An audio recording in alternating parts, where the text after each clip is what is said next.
Hey, this is Ryan from Dakota Angler and Outfitter, and today we're going to be tying a fly called a Frenchie. This is a really popular fly with check nymph style fishing, but it works great even fished under an indicator. We're using a Daiichi 1710 with a tungsten bead to match and red 70 denier thread. Start your thread right behind the bead. Now for the tail, we're going to use Coq de Leon, probably 8 fibers or so. This is a pretty big fly. This is a 14. And you want it to be probably just a little shorter than the hook shank. So tie that down. And I like to trim off my excess right away. Find some scissors here. Alright, trim off your excess. And then take some kind of a bright color like a gold or a bright yellow wire and tie it in the same spot. And then you can take and bring your thread all the way to the back, keeping everything on top of the hook shank. Like that. Okay, and now we're going to take some pheasant tail. Again, probably 5 or 6 fibers of this. This doesn't have to be a really skinny fly. You don't want it to be really fat either, but you're not necessarily going for super slim. Okay.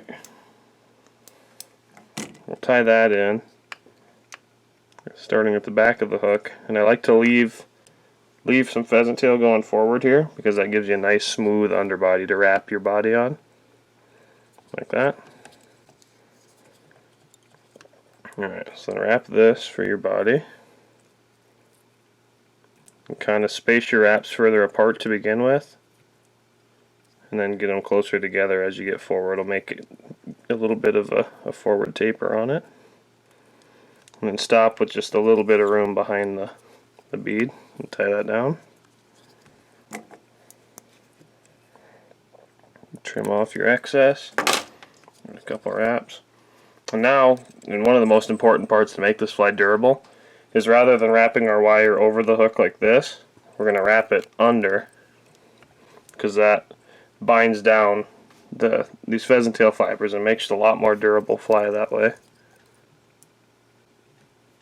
And you'll probably get 4 or 5 wraps out of this.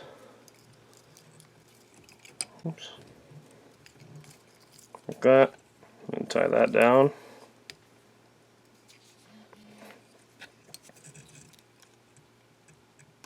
Like that. And then trim off your excess. Now we're going to take like a shrimp pink or a fluorescent orange color dubbing and make just a little collar between the bead and the body there, a little thorax.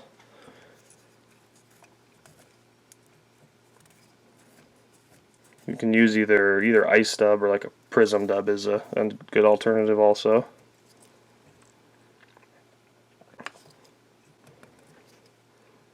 And make a little head behind the bead like that. Just so it's just a touch bigger around than your abdomen of the fly is. And then I build up a little bit of thread so you have a little red spot behind the bead. And then you can go ahead and whip finish. But it's a pretty simple fly really. I mean it works really well though, and with all the cool dyed colors of pheasant tail you can get now, you can really have a box full of flies that work really well in a wide range of colors and sizes in a pretty short order. It's not a difficult fly by any means, and it catches a heck of a lot of fish. Thanks for watching.